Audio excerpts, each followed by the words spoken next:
श्री महालक्ष्मी नमः। Radhe Krishna Brajdham YouTube channel पर आप सभी का स्वागत है। आज मैं आपको यम दीपक की कथा सुनाऊंगा तथा धन त्रयोदशी की कथा भी सुनाऊंगा और पूजा विधि किस प्रकार से दीपक जलाना है, आप यह कथा जरूर श्रवण करें। देश के अधिकांश भागों में यम के नाम पर दीपदान की परंपरा है।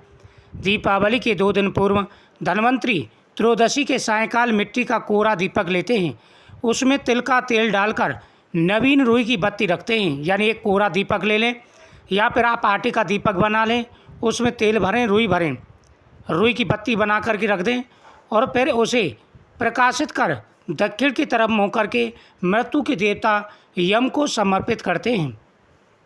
तत्पश्चात इसे दरवाजे के बगल में अनाज की ढेरी पर रख देते हैं। प्रयास यह रहता है कि यह रात भर जलता रहे, बुझे नहीं। क्यों प्रकाशित करते हैं यह दीपक, क्या है इसका रहस्य, इस संबंध में एक पौराणिक कथा मिलती है। इस कथा के श्रवण करने से मनोकामना पूरी हो जाती है। इस दिन यह कथा जरूर श्रवण करनी चाहिए। कहते हैं पहले समय में हंसराज नामक एक प्रतापी राजा था। एक बार वह अपने मित्रों, सैनिकों और अंगरक्षकों के साथ जंगल में शिकार खेलने गया। संयोग से राजा सबसे बिछुड़कर अकेला रह गया और भटकते हुए एक अन्य राजा के राज्य में जा पहुंचा। हेमराज ने थके हारे हंसराज का भव्य स्वागत किया। जिस राज्य में वह गया था वह हेमराज का राज्य था। उसी रात हेमराज के यहाँ पुत्र ने जन्म लिया। इस खुशी के अवसर पर हेमराज ने राजकीय उत्सव में सम्मिलित होने के लिए आग्रह के साथ हंसराज को कुछ दिनों के लिए अपने यहाँ रोक लिया। बच्चे के छठवीं के दिन एक विचित्र घटना घटी। पूजा के समय देवी प्रकट हुई और बोली, आज इस शिशु की जो इतनी खुशी मनाई जा रही है, यह अपने विवाह के 4थे दिन मृत्यु को प्राप्त हो जाएगा। इस भविष्यवाणी के सारे राज्य में शोक छा गया। हेमराज और उसके परिजनों पर तो वज्रपात ही हो गया, सबके सब स्तंभ रह गए।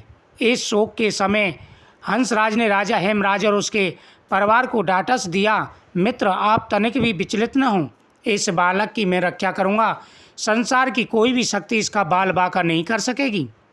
हंसराज ने जमुना के किनारे एक भूमिगत किला बनवाया और उसी के अंदर राजकुमार के पालन पोषण की व्यवस्था कराई। इसके अतिरिक्त राजकुमार की प्राण रक्षा के लिए हंसराज ने सुयोग्य ब्राह्मणों से अनेक तांत्रिक अनुष्ठान, यज्ञ, मंत्र जाप आदि की व्यवस्था करा दी। धीरे धीरे राजकुमार युवा हुआ। उसकी सुंदरता एवं तेजस्वता की चर्चा सर्वत्र फैल गई। राजा हंसराज के कहने से हेमराज ने राजकुमार का विवाह भी कर दिया। जिस राजकुमारी से युवराज का विवाह हुआ था वह साक्षात लक्ष्मी की तरह प्रतीत होती थी। ऐसी सुंदर वरवधू की जोड़ी जीवन में किसी ने न देखी। विधि का विधान, विवाह के ठीक 4थे दिन यम के दूत राजकुमार के प्राण हरण करने आ गए। अभी राज्य में मंगलिक समारोह ही चल रहा था। राज परिवार और प्रजाजन खुशियां मनाने में मग्न थे। राजकुमार और राजकुमारी की छवि देखकर यमदूत भी विचलित हो उठे, किंतु राजकुमार के प्राण हरण का अप्रिय कार्य उन्हें करना ही पड़ा।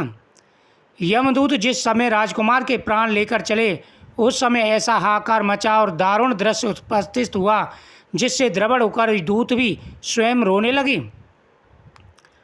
इस घटना के कुछ समय पश्चात एक दिन यमराज ने प्रसन्न मुद्रा में अपने दूतों से पूछा, दूतों तुम सब अनंत काल से पृथ्वी के जीवों का प्राण हरण करने जा रहे हो, क्या तुम्हें कभी किसी जीव पर दया आई है और मन में यह विचार उठाए कि इसे छोड़ देना चाहिए। यम के दूत एक दूसरे का मुंह देखने लगे। यमराज ने उनके संकेत को भांपकर उन्हें उत्साहित किया, झिझको मत, अगर ऐसा कोई प्रसंग आया हो तो जरूर बताइए। इस पर एक दूत ने सिर झुकाकर निवेदन किया, मृत्युदेव ऐसे प्रसंग तो कम ही आए हैं, किंतु एक घटना अवश्य हुई जिसकी स्मृति मुझे आज भी बिगल कर देती है। यह कहते हुए दूत ने हेमराज के पुत्र के प्राण हरण की घटना सुना दी। इस दुखद प्रसंग से यमराज भी विचलित हो गए। इसे लक्ष्य करके दूत बोला, नाथ क्या कोई ऐसा उपाय नहीं जिससे इस प्रकार की अकाल मृत्यु से प्राणियों की रक्षा हो सके। इस पर यमराज ने कहा, जीवन और मृत्यु सृष्टि का अटल नियम है तथा इसे बदलना नहीं जा चाहिए और बदला नहीं जा सकता। किंतु धनतेरस को पूरे दिन का व्रत और यमुना में स्नान कर धन्वंतरी और यम का पूजन दर्शन अकाल मृत्यु से बचाव कर सकता है। यदि यह भी संभव ना हो तो सायंकाल के समय घर के प्रवेश द्वार पर यम के नाम का एक दीपक प्रज्वलित करना चाहिए। इससे अकाल मृत्यु का जो दुख है वो दूर हो जाता है, घर में धन्य दान बढ़ता है। इसके पश्चात से ही धनतेरस के दिन धन्वंतरी की पूजन और प्रवेश द्वार पर यम दीपक प्रज्वलित करने की परंपराएं हैं। एक समय की बात है, भगवान विष्णु भ्रमण करने के लिए जा रहे थे। माता लक्ष्मी ने पूछा कि हे देव भगवान, आप कहाँ जा रहे हैं? उन्होंने कहा कि मैं पृथ्वी लोक पर जा रहा हूँ। माता लक्ष्मी ने कहा कि प्रभु, मैं भी आपके साथ चलूँगी। भगवान विष्णु ने कहा, हे देवी, मैं एक शर्त के साथ तुम्हें ले जा सकता हूँ। जैसा मैं कहूँ वैसा तुम्हें करना पड़ेगा। माता लक्ष्मी ने कहा, ठीक है प्रभु, आप जैसा कहेंगे वैसा ही करूँगी। वन दक्षिण दिशा को मत जाना, भूल करके भी इस बात का विशेष रूप से ध्यान रखना। भगवान विष्णु और माता लक्ष्मी जी पृथ्वी लोक पर गए। भगवान विष्णु दक्षिण दिशा की तरफ जाने लगे। उधर माता लक्ष्मी का मन हुआ तो भगवान विष्णु ने मना किया, लेकिन माता लक्ष्मी धीरे धीरे भगवान विष्णु के पीछे जाने लगीं। थोड़ी दूर निकली, उन्हें सरसों का खेत दिखाई दिया। उसमें से 12 फूल तोड़ करके उन्होंने अपने बालों में लगा लिए। थोड़ी दूर आगे निकली, गन्ने का खेत दिखाई दिया। उसमें से माता गन्ना चूसने लगीं।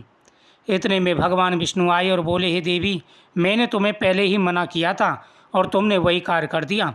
अब तुम्हें किसान के यहाँ पर 12 वर्ष रहना होगा। 12 वर्ष के बाद तुम पुनः वैकुंठ लोक को आओगी। भगवान विष्णु के कहने पर माता लक्ष्मी किसान के यहाँ गईं और उसके घर का काम करने लगीं। माता लक्ष्मी को ऐसे करते हुए 12 साल हो गए। एक दिन पति पत्नी दोनों गंगा स्नान करने जा रहे थे। माता लक्ष्मी ने उसे एक कड़ा दिया और कहा, इसे भी वो जमुना जी गंगा जी को दे देना। वह पति पत्नी स्नान कर रहे थे। गंगा जी की तरफ वो कड़े किए, वहाँ से 2 हाथ निकले और गंगा माँ ने कहा, ये कड़े तुम्हें किसने दिए हैं? उन्होंने कहा, हमारे यहाँ पर 2 दंपत्ति हैं, पति पत्नी हैं, उन्होंने ये कड़े दिए हैं, क्योंकि उस दिन भगवान विष्णु माता लक्ष्मी को लेने के लिए किसान के यहाँ पर आए थे। इस बात को सुनकर के गंगा जी कहने लगीं कि वह भगवान विष्णु और माता लक्ष्मी हैं, तुम उससे मत जाने देना, नहीं तो कंगाल हो जाओगे। वह वापस आए और माता लक्ष्मी जी के चरणों में गिर पड़ा, बोला कि मैं आपको नहीं जाने दूंगा। भगवान विष्णु और माता लक्ष्मी ने कहा कि हमें तो जाना ही होगा, क्योंकि एक जगह लक्ष्मी जी स्थिर नहीं रह सकती। माता लक्ष्मी ने कहा, ऐसा करना, धन त्रयोदशी के दिन विधि विधान से मेरी पूजा करना। मैं अदृश्य रूप से आकर के तुम्हारी पूजा स्वीकार करूंगी और तुम्हारे घर में धन भर जाएगा। किसान ने ऐसा ही किया। उसके बाद किसान के यहाँ कभी गरीबी नहीं आई। पूरे साल किसान के यहाँ धन बरसा और खूब उसके यहाँ धन आने लगा।